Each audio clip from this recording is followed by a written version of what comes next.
Love you, thank you.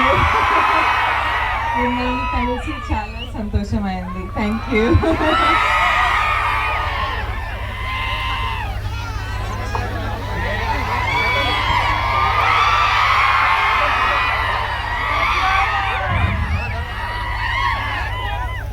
అయితే నాకు రష్మికకి అమ్మకి నాన్నకి పెళ్లి చేసుకున్న తర్వాత ఇమీడియట్లీ ఊర్లో ఏదో ఒక పర్మనెంట్లీ ఏదో చేయాలనిపించింది.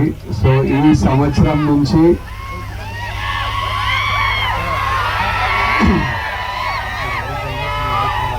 దేవరకొండ ఫౌండేషన్ ద్వారా ఇక్కడ నుండి షూటింగ్ 3 గంటలు